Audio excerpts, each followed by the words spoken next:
भगवते वासुदेवाय।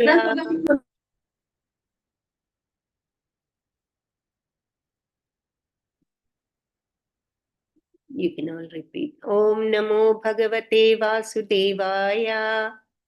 Om Namo Bhagavate Vasudevaya. Om Namo Bhagavate Vasudevaya. Om Namo Bhagavate Vasudevaya. Om Namo Bhagavate Vasudevaya. Om Namo Bhagavate Vasudevaya. Narayana Namaskrityam Naram Chaiva Narottamam. Narayanam Namaskrityam Naram Chaiva Narottamam. Saraswatim Vyasam Tato Jayamudiraye. Devim Saraswatim Vyasam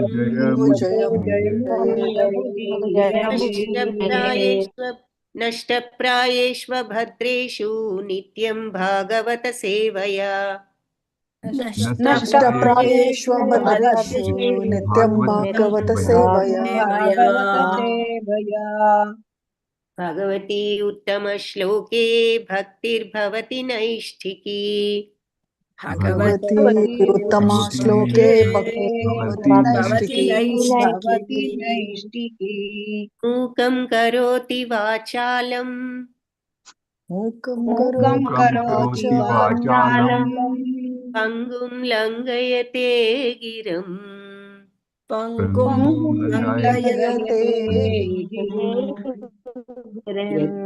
यत्कृपातमहं वन्दे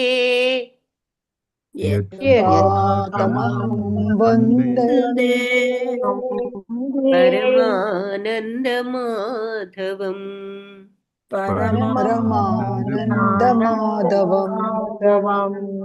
यत्कृपातमहं वन्दे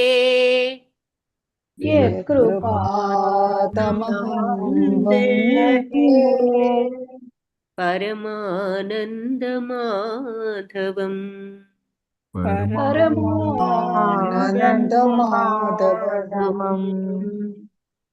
ॐ अज्ञानतिमिरान्धस्य ज्ञानाञ्जनशलाकया चक्षुरुन्मिलितं येन तस्मै श्रीगुरवे नमः।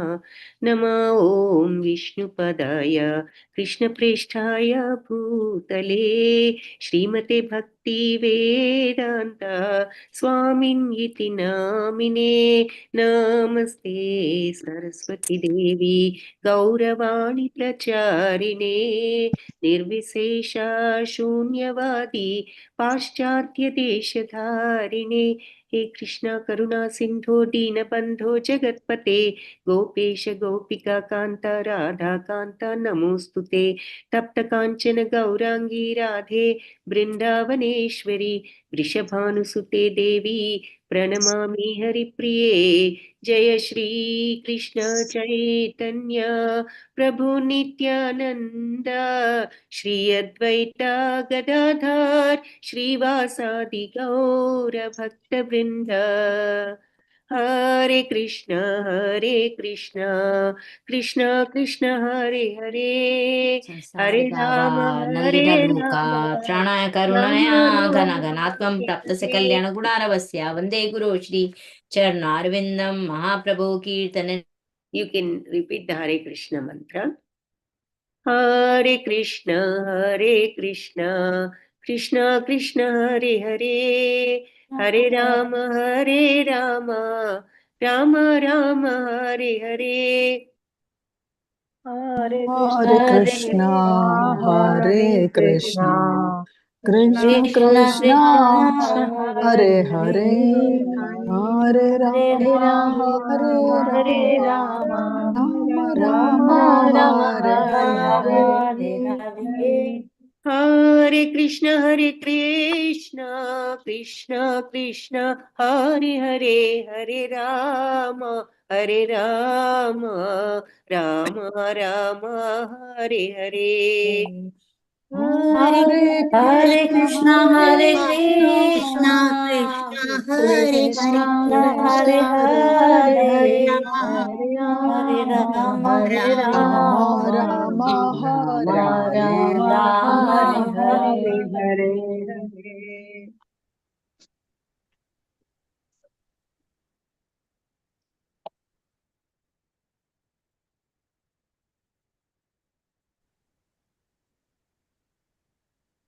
Mataji, Hare Krishna. you have mute. Hare Krishna. So you Good. have seen in this chapter so far all the many avatars until Krishna Avatara you have seen, because one of the sages' questions were what are the Leela Avataras, right? So Purusha Avataras are Garbhodak Sai Vishnu, Karanodak Sai Vishnu, Kshirodak Sai Vishnu. These are all the Leela Avataras. Now he has explained a lot. You have seen everything, right? Dattatreya, and then all the 9 avatars, including Krishna Avatara, and then before that there are other avatars, right? Dhanvantari Avatara, and then all those things have been explained in the first 35 shlokas that you have seen. So now we will see the continuation, because he has just finished explaining the Krishna Avatara. So all of the like the last shloka says all the demonic personalities like Pralamba, Dhenuka, Baka, all these people that Krishna has eliminated during his appearance, they're all directly, they would, all these people, great, the Balvala, Dantavakra, Seven Bulls, Sambara, Viduratha, Rukmi, and also great warriors like Kamboja, Matsya, Kuru, Shrunjaya, Kekaya. They would all fight vigorously, but either with the Lord, either by the Lord directly, or according to Lord's expansions, which is Baladeva, Arjuna, Bhima, and the demons. All those are killed. Well, even if Arjuna killed or Bhima killed, most of the time it was because of the God's instruction, right? So they would attain either the impersonal Brahmajyoti or his personal abode in the Vaikunta planets. So all these demons killed by the Lord would also attain them, because they have the fortune of being killed by the Lord. See, all of them, when they take birth, everybody has to go. At some point, there is death, right? When a person is born, birth is there, there is always death. But if that death comes directly by the Lord himself, if he does it, so that is also a special boon for them. So because of that, they also attain the Vaikunta planets, they're saying. Then next shloka. So in this one, so he just finished explaining about the Krishna Avatara there. So now what they're saying is, कालेन मीलितधियामवमृश्य नृणां स्तोकायुषां स्वनिगमो बत दूरपारः अविर्हितस्त्वनुयुगं स हि सत्यवत्यां वेदध्रुवं विटपशो विभजिष्यति स्म. So the Lord himself in his incarnation as the son of Vyasadeva. So now this is an other incarnation, right? As the son of Satyavati, which is, as the son of Satyavati, will consider his compilation of the Vedic literature to be very difficult, because Vyasa has first created all the Vedic literature as one book. And then he understands that this is very difficult for people to understand in the Kali Yuga. So therefore, he divided all the Vedas into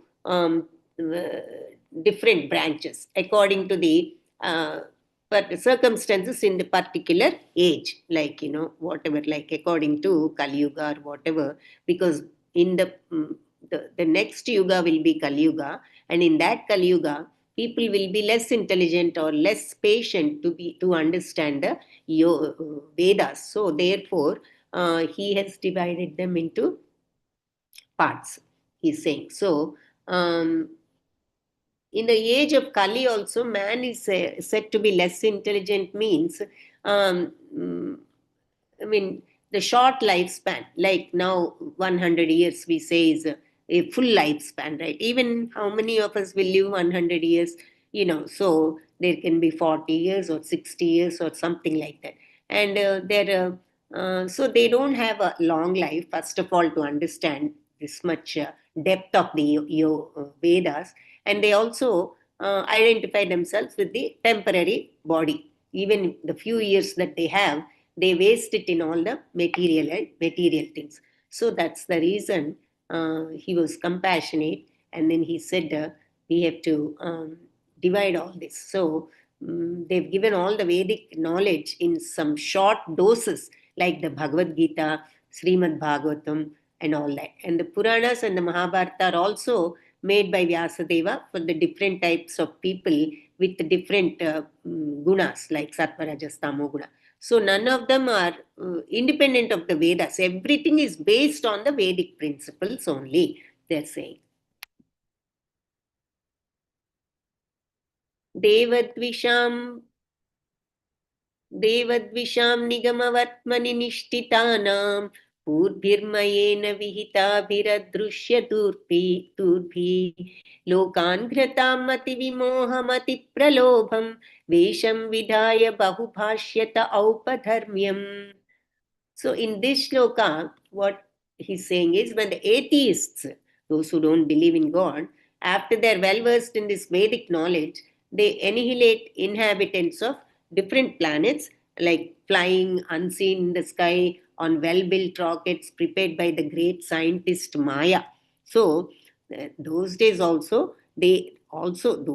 itself they had the flying rockets, and they were prepared by Maya. So people, inhabitants of different planets, they are always flying on these rockets, and they're unseen. You can't even see them. So the Lord will bewilder their minds by dressing himself attractively as Buddha, and will preach on sub-religious principles. So when there is time where most people do not believe in the God, most people are atheists, even though they know some Vedic knowledge. So they and they are seen unseen, and they are flying on these unseen rockets. The Lord will bewilder their mind. So he appears at that time he appears as Buddha, and will preach all the religious principles. So now here they're talking about the incarnation of the Buddha avatar. So incarnation of Buddha is not the same as Buddha incarnation we have in the present history of mankind. Jiva Goswami, what he is saying is, the Buddha incarnation appeared in a different Kali age, he's saying. So in the duration of life, one Manu, in the life of one Manu, there are more than 72 Kali Yugas are there. That is one Manvantara, they say, right? 72 Kali Yugas are there in one Manu's life. So one of them is the particular type of Buddha mentioned. During one Manvantara, the Buddha will appear. So Lord Buddha appears at a time when the people are very materialistic, and then he preaches the basic religious dharmas. So such ahimsa, ahimsa by itself is maybe not a dharma, a religious principle, but it is very important quality for people who are actually religious, right? If you don't follow ahimsa, then you are not even in the path of bhakti, because these are one of the most fundamental qualities we have to develop as bhaktas. What is that? Gnana starts with humility, and no pride, and then ahimsa and all these things, and kshama, that means patience. All these things are basic qualities in order to get gnana. So when you are not following ahimsa, then you are not at all in the path of the gnana. So it is a common sense religion. So even you harm anybody, not only an animal or living being, any living being, if you harm, they are equally harmful to that other person who does the harm. So every action has an equal and opposite reaction. So if you do a harm to somebody, it's going to come back to you. So And before we learn this, we have to learn two other principles they're saying, namely to be humble and to be prideless. So these are the basic qualities that are necessary in order to get that gnana. What is gnana? Gnana is getting rid of the raga and dvesha and becoming pure and divine. Sachidananda, the God's quality. No desires, no ragas, no dveshas. If you have to be no raga, no dvesha, if you have to be in that stage, what do you need? If you have ahimsa and if you have pride, then how can we even think of those qualities? So, these are the basic qualities: no pride, being humble, humility, and ahimsa. These are all the basic qualities. So, when people have become so against all this, I mean, people have become opposite of all these good qualities that are the basis for the gnana. That was the time that Buddha has appeared, and then he instructs everybody how important ahimsa is, how important it is to not harm any living being.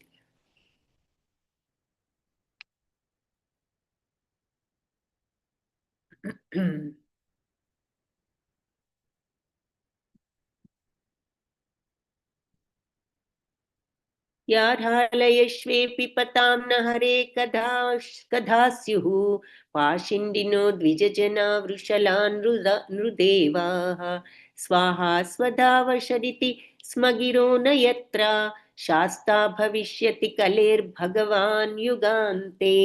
So at the end of the yuga, the symptoms of the worst conditions of this material world, at the last stage, at the yuganta, this called Kali Yuga, are stated here at the last stage of this age, Kali Yuga.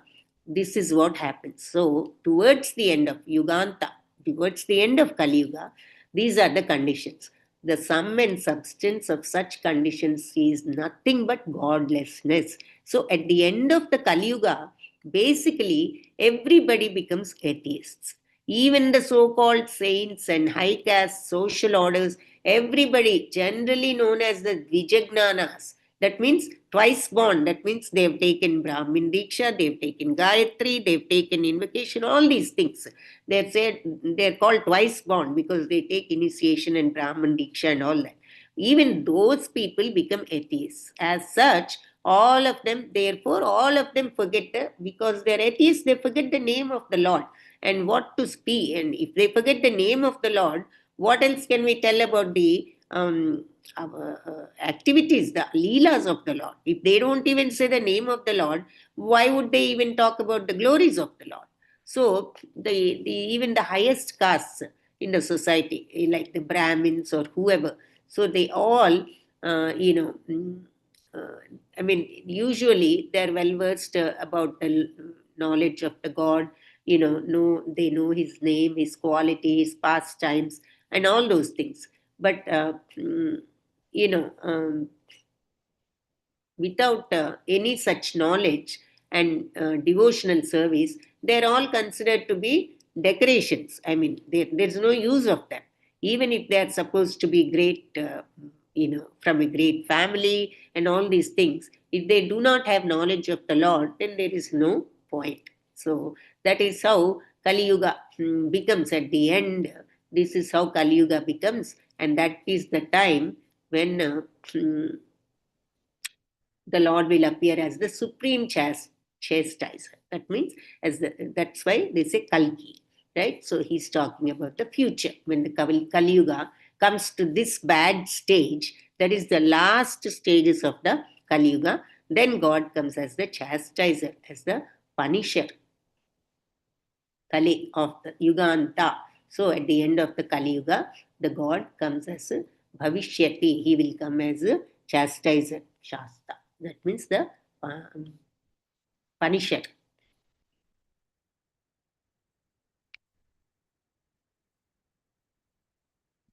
So that is they're talking about the Kalki avatar. Then Sarge tapoham rushaye navaye prajesha sthane da dharma makha manvamaravanishah ante tva-dharma-haramanyu-vasasuradya maya vibhutaya ima purushakti bhajaha. So at the beginning of the creation, there are penance by first when creation, when the universe was created by the Lord, so Brahma was the first jiva, right? He was the first being. So he doesn't understand anything about the creation. He's the first person. So imagine his situation. So he had to do 1,000 years of penance, and then he gets the knowledge to understand everything and to how to make the creation, right? So at the beginning of creation, there are penance. Then myself, that is Brahma, because all of this is being said by Brahma to Narada.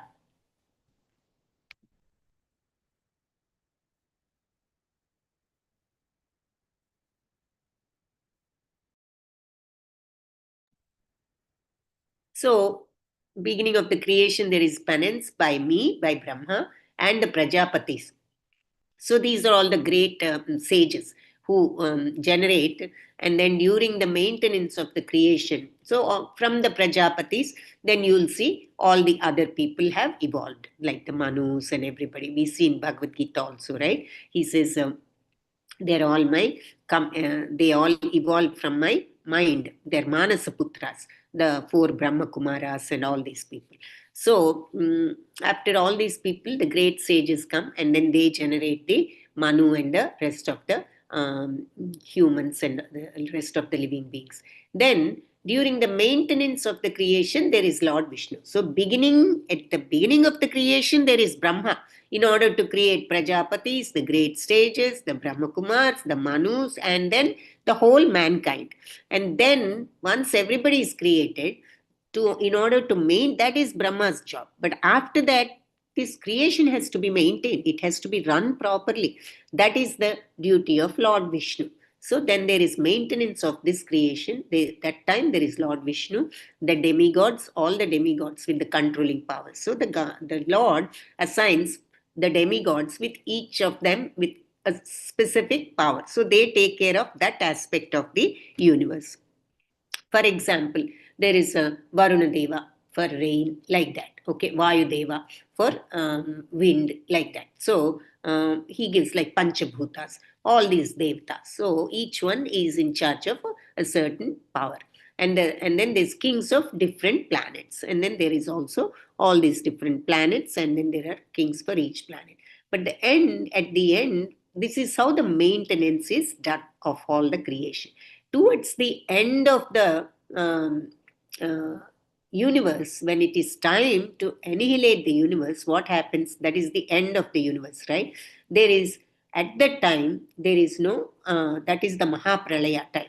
So that there is no religion, then that is the time when Lord Shiva evolves, and then he annihilates the whole thing. So all of them, that is Brahma, Vishnu and Maheshwara, all of them are different representative manifestations of the Supreme Lord. So there is one Supreme Lord, and all these three are the different manifestations. They are in charge of the universe at different times. At the time of creation, Brahma is in charge and he creates. At the time of maintenance, Lord Vishnu, who is the expansion and who is the who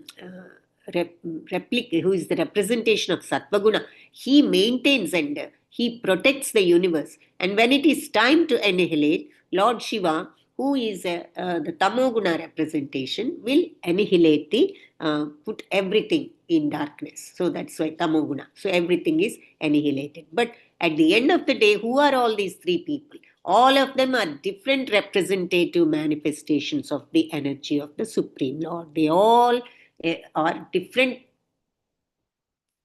kinds of energy of the same Supreme Lord. That is all the Supreme Lord's energy.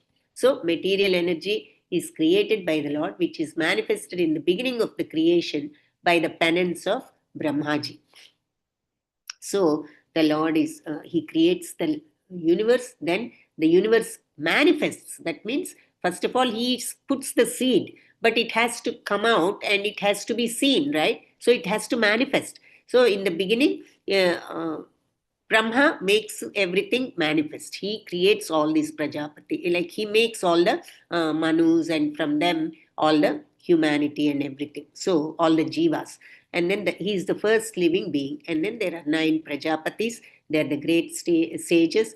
In this stage, when after everything is created, then the creation is to be maintained. So there are devotional service to Lord Vishnu, then different demigods and all these things. So they're made. At last, when the creation is preparing to wind up, then Lord Shiva will annihilate it. So therefore, Brahma, Vishnu, Maheshwara are different incarnations of the different modes of material nature, which is nothing but the creation of the Lord. So the whole material nature is his energy, and Brahma, Vishnu, Maheshwara are representation of the material nature's gunas, which are sattva, rajas, tamo gunas, right? So that is what they're saying. But, I mean, the shloka says all of them are different representation of the energy of the Lord. So that is explained a little more clearly in the purport. So he's saying they're all the sattva, rajas, tamo guna energies, bhautika, material energy of the Supreme Lord. Then next shloka. Vishnurnu viryagananam कथमोर्हतीह यः पार्थिवान्यपि कविर्ममे रजांसि च स्कम्भयस्वरः सा स्खलिता त्रिपृष्ठं यस्मात् त्रिसाम्य सदनादुरुकं पयानम्. So here he's saying, who can describe the complete prowess of the Lord Vishnu? Even the scientist, he might have counted the particles of the atoms of the universe. Even the scientists, they can count how many particles are there in the particles of atoms. Maybe they can count the particles of atoms of the universe, but even they cannot completely describe the greatness of the Lord, because it is he who is in his form of Trivikrama, moved his leg effortlessly beyond the topmost planet Satyaloka up to the neutral state of the 3 modes of material nature, and all were moved, he is saying. So let us see what this means from the purport. So the highest scientific advancement is what? The atomic energy, right? So the material scientist is not able to estimate even the particles of atoms, even though they have found the atom. There is neutron, proton, and nucleus, and all these things in the atom they have found. But atom is so minute, and then there is still another new protons and neutrons in the atom. So how much, how minute is this? Is the particles, or this universe is made of all these minute particles, right? So they understood that, but they can't even count how many atoms are there in the universe, because we don't even know what the whole universe is. We only know a little bit that we are seeing in our atmosphere. So we can't even count. But even if let us say they are able to count, even then one is really unable to estimate the extent of the energy of the Lord. He is known as Trivikrama. We saw that word in the shloka, right? So this Trivikrama, Trisamya, he is the neutral state of the 3 modes, because he is beyond the 3 modes. So in his because now he is talking about the Vamana avatar. So he is known as Trivikrama. In his incarnation of Vamana, he expanded his leg beyond the highest planetary system, Satyaloka, because he asks Bali Maharaj, right, where do I put my 3rd leg? Then Balima, then he puts it on his head. But first leg, he puts it in such, even above the Satyaloka. His leg goes beyond the highest planet, which is the Satyaloka. So that is why he is called as Trivikrama. There are 7 layers of material coverings over this material sky, and the Lord can penetrate even those coverings. If you look in Goloka chart, we'll see all the Panchabhutas, Manasu, Buddhi, Ahankara, all these things are the 8, 9 layers, 7 layers we will see. So the Lord can penetrate all those. He can go above the material world. So with his toe, he made a hole through which the water of this causal, that means Karana Samudra, when he made the hole, all the causal ocean, it started coming into the material sky. And now it is known as sacred Ganges. That is the Ganga Nadi that we see now. Because when Bali Maharaj says, so he asks for 3 footsteps, right? One on the earth. The other, he goes above Satyaloka, and it goes beyond the 7 material rings, layers of the material world, and it goes into Karana Samudra. So there was a small hole in this material world's boundary. From that hole, the Karana Samudra started flowing into the material world, and that is nothing but the sacred Ganges river. So this purifies the planets of the 3 worlds also. 3 worlds means basically there's 14, but we say Mullokas or 3 worlds because top higher planets, Bhuloka, and then the lower planets, right? So the Ganga Nadi purifies the planets of all the 3 worlds. In other words, no one is equal to the transcendently powerful Vishnu, he said, and no one is greater to or equal than him. So this is about the Vamana Avatara, now they're talking.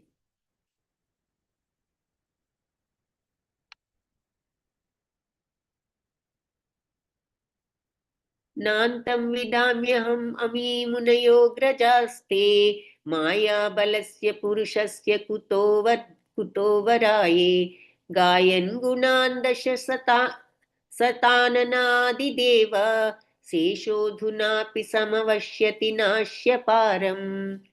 So neither I nor all the sages born before you, no one knows the full potential, omnipotent God. So other people, if I can't tell, if I don't know and you don't know, and the sages born before you don't know, and who else can find out about the greatness of there is no one to know the real greatness of the Lord. Even the first incarnation of the Lord, namely Sesha, that means Ananta Sesha Balarama, he is the first extension of the Lord's energy. Even he has not been able to reach the limit of such knowledge, although he is describing the qualities of the Lord with 1,000 faces. So he describes the Lord, but even Balarama, who is the first incarnation of the Lord, is not able to understand the limit of the Lord's knowledge, he said. So the Lord has 3 primary potencies: internal, external, and marginal. So internal energy is the real Ajhatmika energy. External is all the Bhautika energy, from which all the 3 gunas and the Prakriti, everything is created. Marginal is all the jivas. That means all the living beings that are in this creation. So even Ananta Sesha cannot estimate the potencies of the Lord.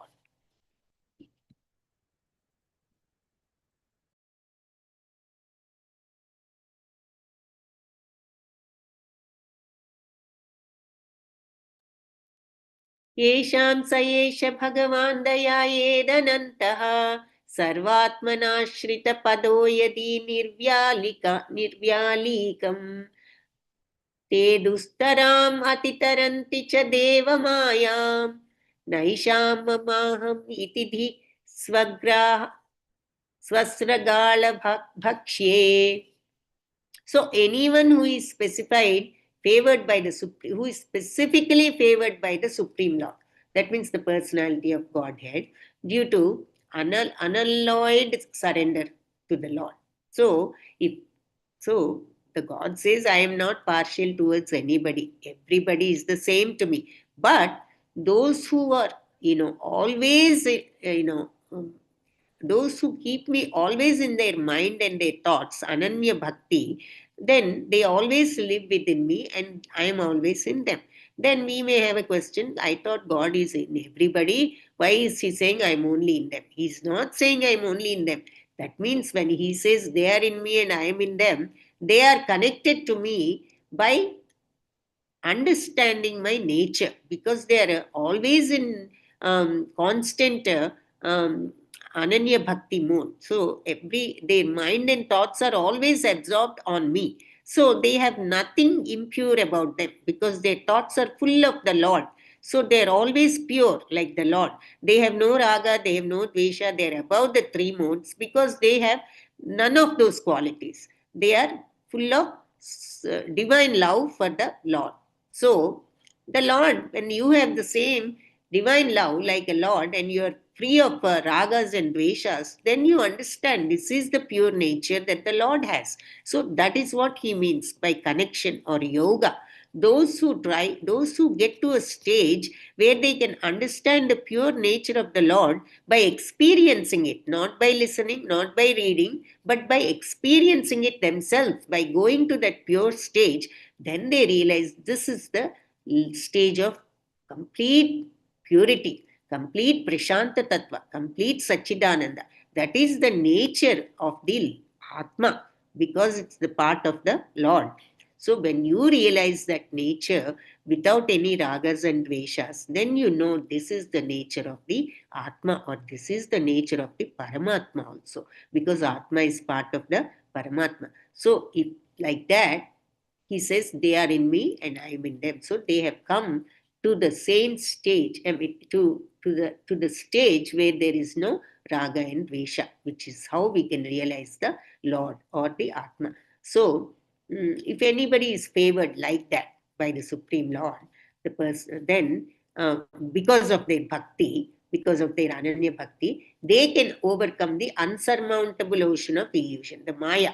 They can Dustara Bhava Sagaram. That means this Bhava Sagaram, it is very insurmountable. It is very hard to cross this ocean of illusion and understand the Lord. So, how hard is it to give up ragas and dveshas? No matter how much, we have to practice. Of course, we have to be in that sadhana all the time. So, I mean, it is these people with a lot of devotion on the Lord, they will be able to overcome the unsurmountable ocean of illusion and then they can understand the Lord. So, devotion helps you get to that stage. So, but those who are attached to this body, which is meant to be eaten by, after we die, we don't know what happens to it. So if we have an attachment to this body and bodily things, then we will never understand the nature of the Lord. That is what this shloka is saying. So only with bhakti, that means only with pure love, you can understand the Lord. But if you do not have the pure love, then what do we have? We have material attachments, we have selfishness, we have ragas, we have dveshas. With that kind of feelings, we will never be able to understand the Lord. In order to understand pure nature, we have to become pure. If we are impure, how can we understand pure nature? If you are oil, you can merge with the oil. But if you are a water, how can we mix that with the oil? So, in order to understand a certain theory, we have to uh, first understand what that theory is. That means we need to know what it is by experiencing it. So that is what this shloka is saying. Only with bhakti you can understand, but if you are materially attached to this body, then you cannot understand the Lord.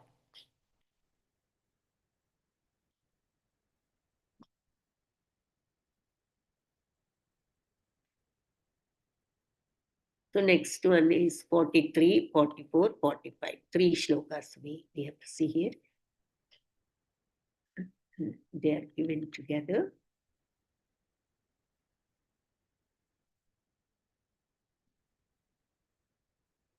वेदाहमङ्गपरमस्य हि योगमायां यूयं भवश्च भगवानदैत्यवर्यः पत्नी मनोस च मनुश्च तदात्मजाश्च प्राचीनबर्हिबुभुरङ्गौ तद्ध्रुवश्च इक्ष्वाकुरैलमुचुकुन्दविदेहगाधी रघ्वम्बरीशसगरागयनाहुषाद्य मान्धात्रलर्कशतधन्वनुरन्ति देवा देवव्रतो बलिरमूत्तरयो दिलीपः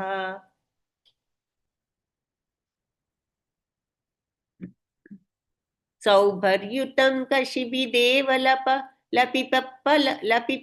लपिप्पलाद सारस्वतोद्धव Parashar भूरिषेणाः येन्ये Vibhishan हनुमदुपेन्द्रदत्ता पार्थार्ष्टिषेण विदुरश्रुतदेववर्याः.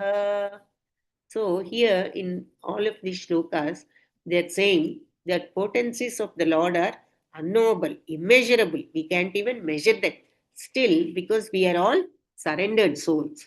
So we know how he acts through Yoga Maya. That much we understand. Even though we cannot really understand the whole potency, we cannot measure his energy, but at least if we are surrendered to the Lord, then we understand how he acts through the Yoga Maya potencies. So similarly, the potencies of the Lord are also known to the all-powerful Shiva. He is the great king of the atheist family, namely Prahlad Maharaja, even Swayambhu Manu, and then his wife Satarupa, his sons and daughters like Priyavrata, Uttanapada, Akuti, Devahuti, Prasuti, Prachinabarhi, Ribhu, Anga, who is the father of Vena, Maharaja, Dhruv Maharaju, Ikshwaku, Aila, Muchukunda, Maharaja Janaka, Janaka Maharaj, Gadi, Raghu, Ambarishudu, Amrish Maharaj, Sagara, Gaya, Nahusha, Mandata, Alarka, Satadhanve, Satadhanve, Anu, Rantideva, Bhishma, Balichakravarti, Amrutaraya, Dilipa, Saubhari, Utanka, Shibi Chakravarti, Devala, Hippalada, Saraswata, Uddhava, Parasharamuni, Bhurisena,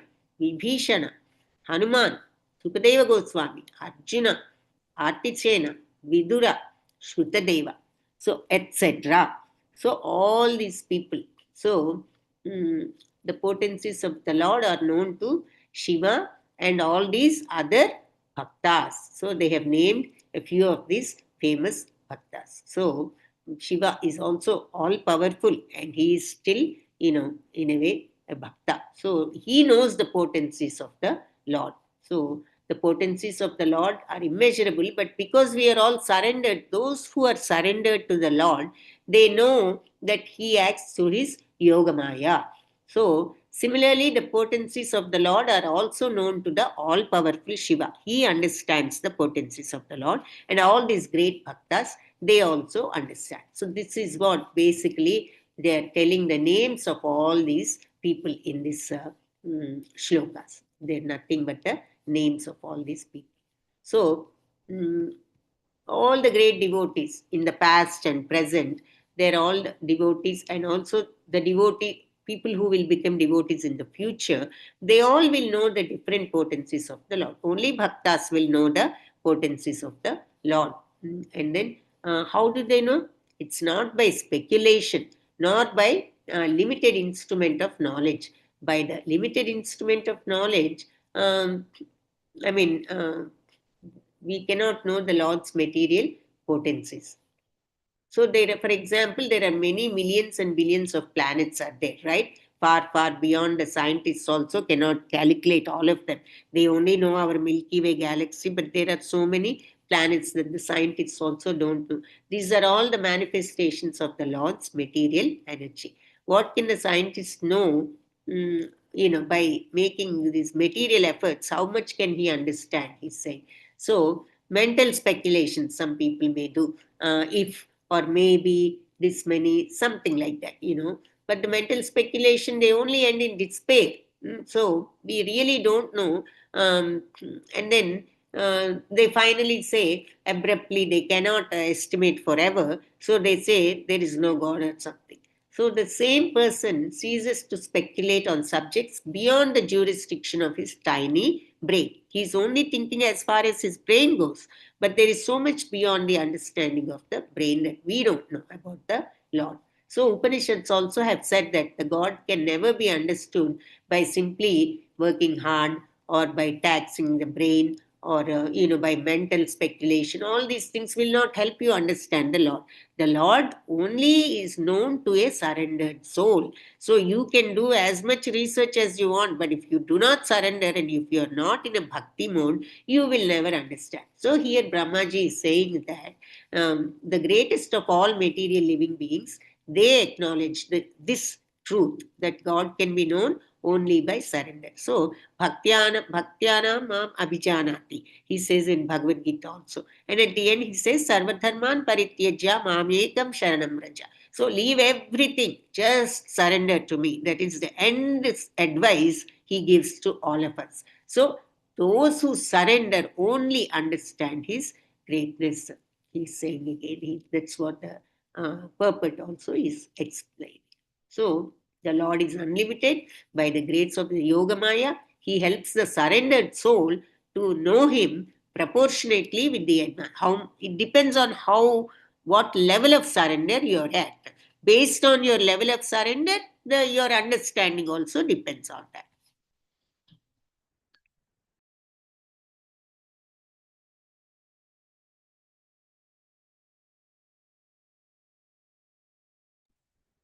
Next 46 shloka says, ते वै विदन्ति अतितरन्ति च देवमायां स्त्रीसूध पूर्णशबरा अपि पापजित्वा यद्यद्भुतक्रमपरायणशिलशिक्षास् त्रियज्ञान अपि किं उश्रुतधारणाये. Surrendered souls. So these surrendered souls, Tevai, means these people undoubtedly, even from groups leading sinful lives. So there are sometimes the surrendered souls can come even from normal people, like laborer class, or they always include. They may include women, because at the time they, sometimes women are considered little less knowledgeable only because they're not exposed to all the things like men during those days, right? Maybe they didn't go to school, all of them, like the men did, or something like that. So that's why they had little less knowledge, not because they were less intelligent or anything. In fact, Krishna has said that they have more intelligence, and they have, they have kirti, they have knowledge and all those things, compassion. I am all of those in a lady, in a woman, he tells in the 10th chapter of Bhagavad Gita. So when you see that women, labor class, mountaineers, Siberians, birds and beasts, means those who are not aware of the complete gnana for whatever reason. Birds and beasts because they can't understand like human beings. Then labor classes, they are only engaged in doing work, but they do not like Brahmanas back then. They didn't have they never actually showed interest in studying.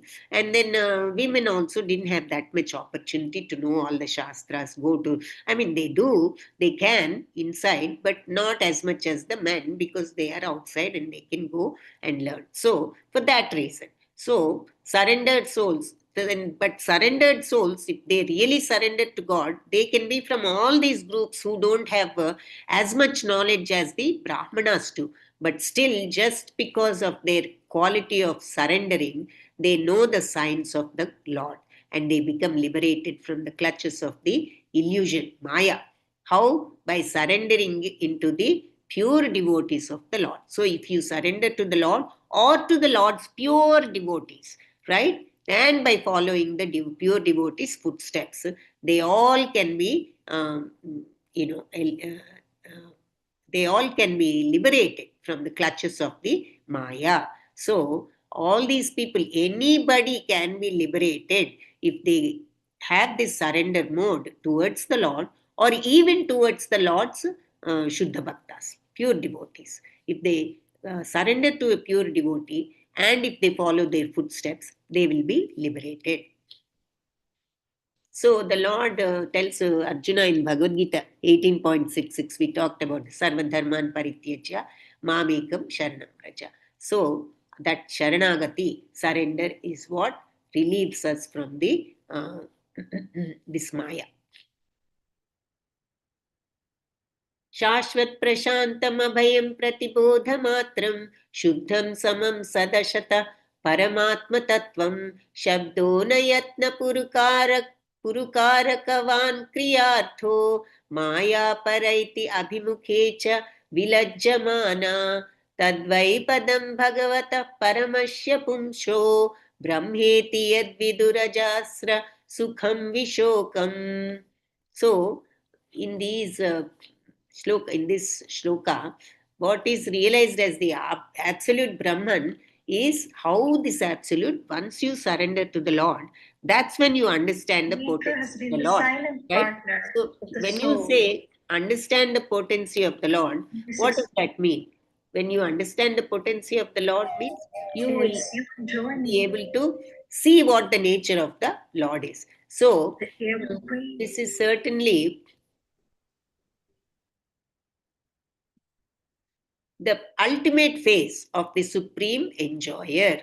So that means this is where, when you really realize the absolute Brahman, you will be full of unlimited bliss with no grief. When do you have grief? When you are absorbed in this material Maya. These Maya is what creates the feelings of sorrow, happiness, joy, or misery, these kind of things. If you elevate yourself to escape this Maya, then you are in full bliss. So then you have realized the absolute Brahman. You have given up all the ragas and veshas, so you're in permanent bliss, you're in permanent happiness. And that's when you realize the absolute Brahman. Realization of absolute Brahman gives you this permanent bliss, unlimited bliss. There is no limit to this bliss. And that is certainly the ultimate phase of the Lord. So that means getting to that point is how we realize the Lord, ultimate phase. He is eternally void of all disturbances. He is fearless. So we get disturbed and we get fears because we are worried whatever we want will not happen because we have so much material absorption. But this Lord, he doesn't have anything. He is complete consciousness as opposed to the matter. See, uncontaminated without distinctions. He is the principal primeval cause of all causes and effects, in whom there is no sacrifice for fruitive activities, and in whom so there is no illusion in the Lord. Again, they are describing the properties of the Lord, the nature of the Lord. He is the Sarvakarana Karana, primal cause of all cause and effects. He doesn't have any fruitive activities, no karma phalas. No, he doesn't do any action wanting some kind of result, for want of result. So, no desire. And then no maya. That means he is above the sattva, rajas, tamo gunas. So, these are the qualities. So, if one realizes those qualities, then they are also in unlimited bliss without any grief. This is the ultimate phase of the Lord. So the summary of all this is the Lord is the ultimate source. So when you meet the the Godhead, it includes the realization of the impersonal Brahman. The God is the third step of Brahman realization. So in the first canto, we have seen Brahman, Paramatma, Bhagavan. So they're saying, so you realize this Sachidananda Brahman stage.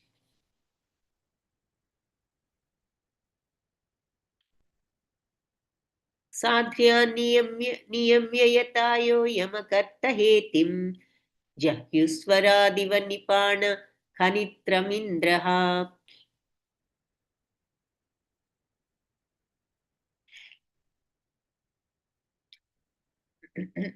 So, in such a state, because in the previous they said this is the absolute Brahman, it's unlimited bliss, no sorrow in this stage. So, they're explaining what the bhakti brings you to, what stage. This is the ultimate phase of the Suprema. This is how the ultimate happiness of the Lord is. This is what his state is. He's always in that supreme unlimited joy. So, when you get into that stage, there is no need of artificially controlling the mind. At that point, if you reach that stage, then your mind is always in that stage. It never comes back from that bliss. right? So you don't even have to control the mind and the senses and say, don't go there, don't go here, stay here, because it's so much peace, so much bliss that it just stays there. So you don't have to control the mind. You don't have to control mental speculation. You don't need any meditation like all these gnanis and yogis and all do. You don't need any of that. One gives up all such processes as the heavenly king Indra foregoes the trouble to dig a well. So a poor man here in want of water digs a well and undertakes because he needs water, he digs a well.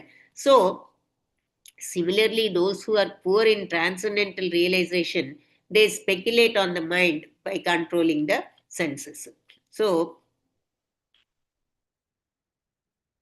so Indra is always after comforts and material, right? So, like that, we don't have to dig the well. That means we don't have to do all this material efforts like meditation and all these things in order to achieve the Lord. Because when you are in that stage with bhakti, then you automatically have achieved that stage. So, liberated souls also desire to be associated in hearing and chanting the activities of the Lord. So, these gnanis and all, they may do meditation and all to control the senses, but one is factually engaged in Bhagavad Prema, if they are always in love towards God's love, then they don't need all those things. That's why the liberated souls also desire to associate in hearing and chanting the activities of the Lord. Example of Indra is very appropriate in this connection. Indra is the controlling deity, right? He is the demigod of heaven, and then he arranges the rain and clouds and everything, right? And then so he doesn't have to trouble to dig a well because he can arrange the rain and everything by himself. They're saying so. For him, digging a well is simply ludicrous. There is no meaning. Similarly, those who have so much love in them for the Lord, what is the need for them for meditation and all these things? They're saying. So, if you have that much ananya bhakti, ananya prema towards the Lord, you don't need any other way like meditation or anything. सश्रेयशाम् अपि विभुर्भगवान् यतोष्य भावस्वभावविहितस्य सतः प्रसिद्धिः देहे स्वधातु विगमेनु विश्र विश्रियात्मने व्योमेव तत्र पुरुषो न विश्रयतेजः. So the Lord is the supreme master of everything auspicious. Anything that's auspicious, He is the master of that. Because the results of whatever action are being performed by us, by living beings, in either the spiritual world or the material world, they are all awarded by the Lord. The results of any action, who gives us the result? The Lord will give us the result, whether it be spiritual or material. So, He is the ultimate benefactor. Every individual living entity is unborn, and therefore, even after the annihilation of the material elementary body, the living entity exists exactly like the air within the body. 1 second.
Hello. Connection lost, I think. Hare Krishna. Hare Connection Krishna. lost. She is muted. Mataji is muted. Yeah. I'm sorry. Just I had to. Yeah. Now can you hear me? Okay. Yeah, yes. Okay. So they're saying, sorry about that. So here in the shloka, they're explaining the how God is auspicious because the results of all the actions are performed. Whatever results we get, right? Whether it is a spiritual activity or a material activity, God is the one giving us all the results. That's why He's Bhoktaram Yagna Tapasam. All our everything goes to Him, but He gives us all those things. That's why He's the ultimate benefactor. Bhoktaram Yagna Tapasam. So every individual, all that is unborn, even after the annihilation of the material body, the living entity exactly exists, exactly like the air within the body. How the air is there in the body, like that, even after ceasing this material body, living entity still exists. They're saying so. Uh, and then when the time comes again it takes birth. We have seen this, right? So he's explaining that point also here. So how the Lord is the supreme master, he gives us all the material and spiritual results, benefits. He's the ultimate benefactor, and all the individual living entities, they're all after the annihilation of the material body also, this living entity exists. That means Atma. Just like how the air is there always in the body, it's there always, Atma. So they're saying the living entity is unborn, eternal Atma. This is nothing but the quality. Ajo nitya shashvitoim samyo purano na hanyate hanyamane sharire. So even if the body is dead, the Atma never dies. We've seen it. Ajo, no birth. Shashvitoyam, Nityam, Puratanam.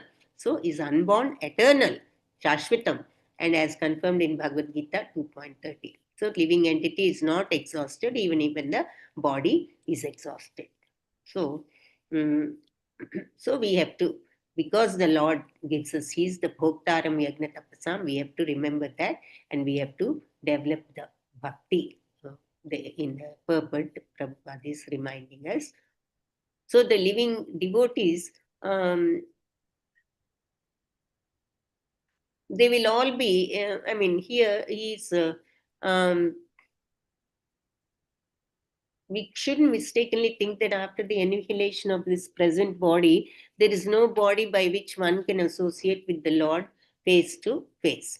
So the living entity is unborn. It is not that he's manifest with the creation of the material body. So, on the other hand, it is true that the material body develops only by the desire of the living entity. So, that means whatever our desires are, we are getting our next birth based on that desire. So, based on our feelings. That's why we learned that, right? Whatever you think at the time of, we've seen in chapter 8 of Bhagavad Gita. He says, Bharat Maharaj, how this Bharat Muni, he thinks of the deer and how he's born as a deer. So based on what our thoughts are, that is how yam yam vapi smaran bhavam tad tyajatyante kalevaram tam tamevaiti kaunteya sada tat bhava bhavita. So whatever feelings you leave this body, according to that you will get the next birth, is what this is saying. So he's explaining all these things in the purport, but basically every individual living entity is unborn, and then the living entity exists exactly like the air within the body.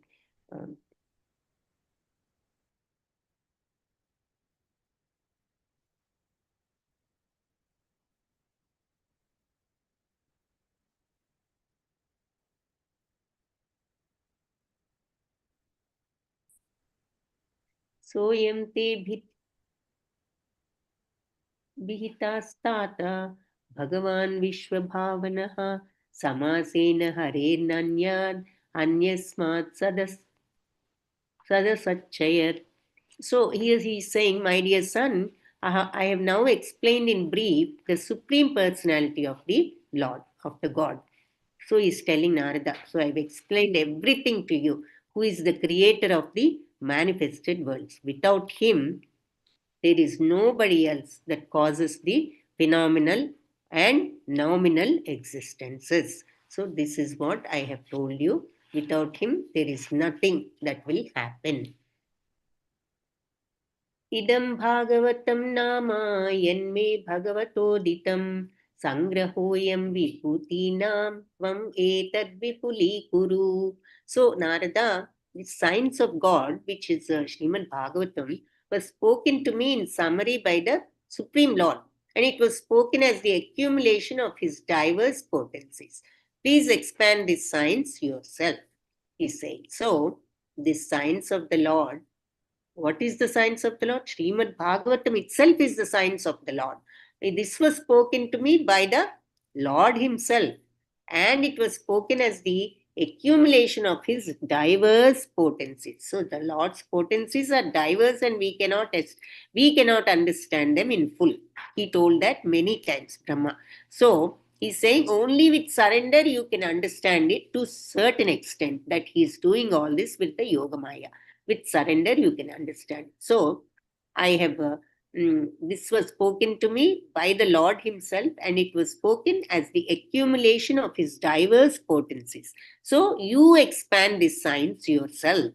So I have told you everything that I know and I understood from the Lord. Now you expand this science yourself. That means you practice, you understand, and come to a point where you can understand on your own. Because everybody has to realize the Lord by understanding on their own, right? Not by reading, not by listening, but by getting to that stage. So you expand this science yourself, is what he is saying. So Bhagavatam, again, in a nutshell, it is spoken by the Lord in at least half a dozen verses. So, and it is a potent representation of the Lord. He, the Lord, being absolute, is not different from the science of God, Srimad Bhagavatam. So, the Lord is not different from the science of the Lord, Srimad Bhagavatam. So, this science of God was spoken to me. So, the Lord and the science of the Lord is the same. So, Bhagavatam is nothing but the Lord himself. So, he's saying, so now you read this and you expand. Because the last question, what is the last question of the yogis? He says, where does Dharma resides after Kali Yuga, after Krishna leaves the earth, right? So it resides in the Bhagavatam, is what he's coming to. That is the answer to the question, right? So he's explaining. So this is what was explained to me by the Lord, and then you understand it yourself. I've told you everything that I know, everything that I understand. Now you understand this on your own. You expand it, this science, by yourself. Yadhaharo bhagavati nrunam bhaktir bhavishyati sarvatmani akhiladhare iti sankalpa varnaya. So please also, describe the science of this Lord with determination, not just in any way. When you describe the science of the Lord, that means when you talk about this Bhagavatam, you have to do it with determination and in a manner by which it will be quite possible for the human being to develop bhakti towards the Lord. So don't just say it. You say it with a determination that the way you're saying it should cultivate bhakti in the Lord to whoever is listening. He is the super soul of every being and the summum bonum source of all the energies. He is the sum of all the sources of all the energies, the super soul that lives in every being. So when you please describe this Bhagavatam, the science of the Lord, in a manner that will be possible for any human being to develop this bhakti. That is how you describe this Bhagavatam. That is how you preach the Bhagavatam, he's saying. So, he's saying the Bhagavatam should be explained in such a way, he's telling Narada, with determination, so that the way you explain, it will be possible for the humans to develop this bhakti.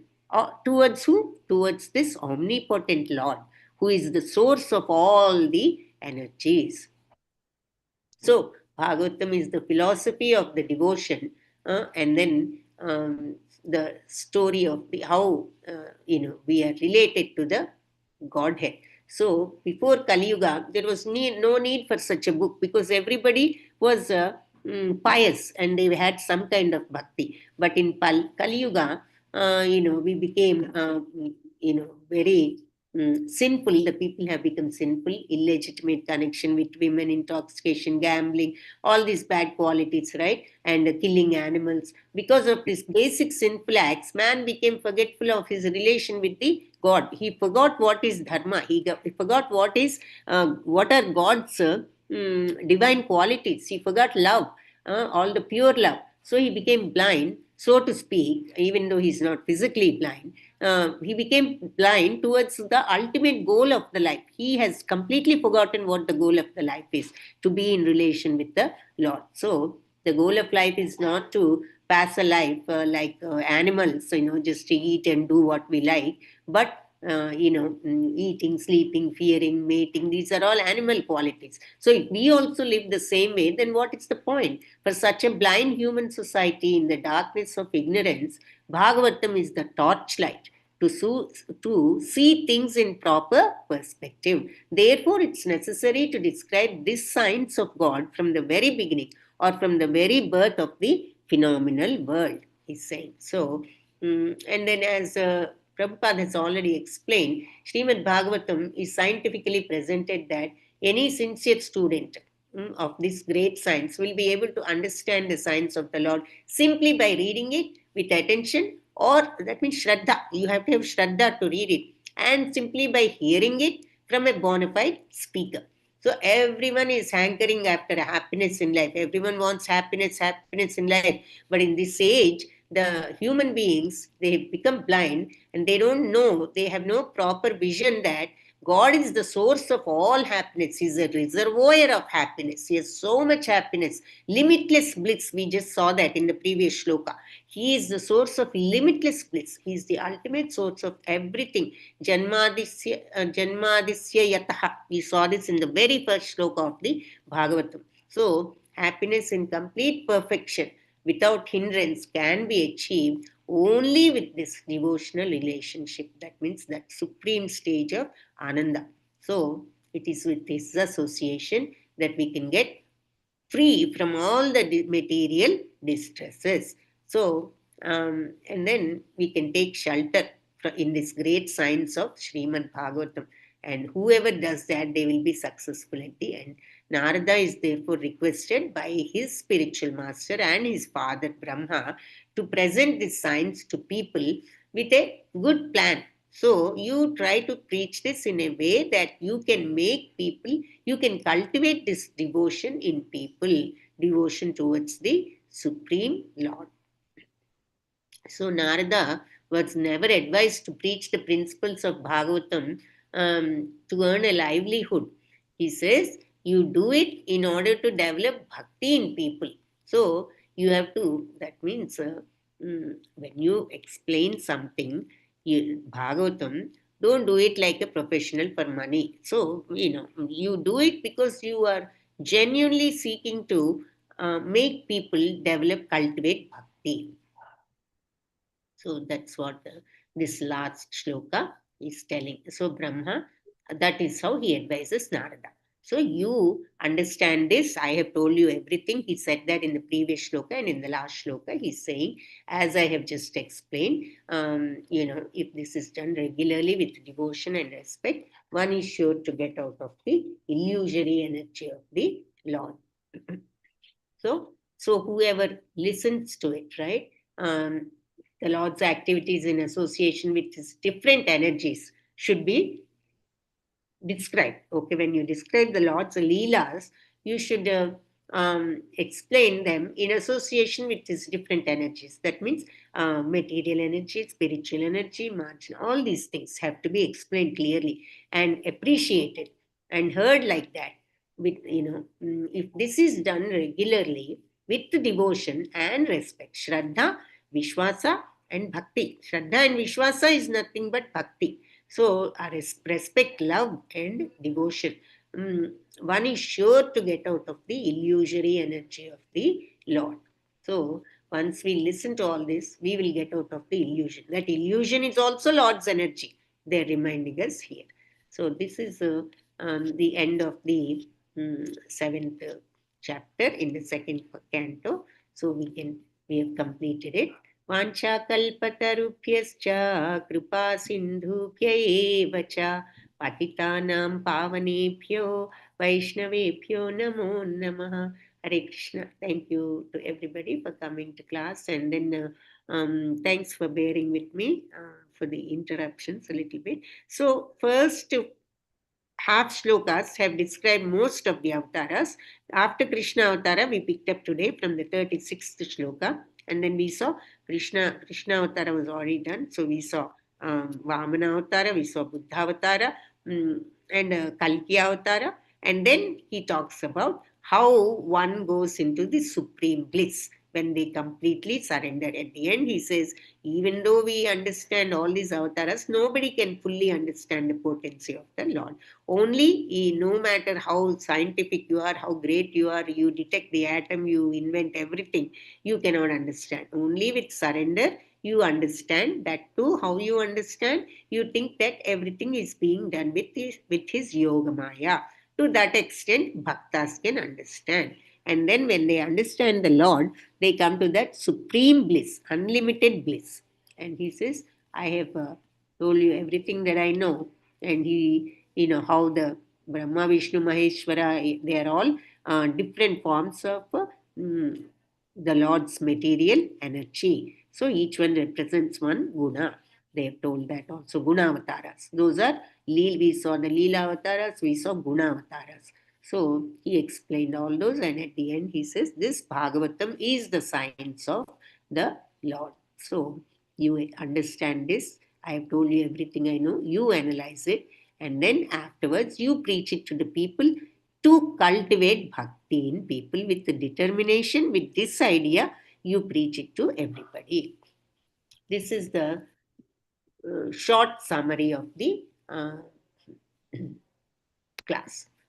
Hare Krishna. So, Hare Krishna, Prabhuji, can we end the class now? If we don't have any questions.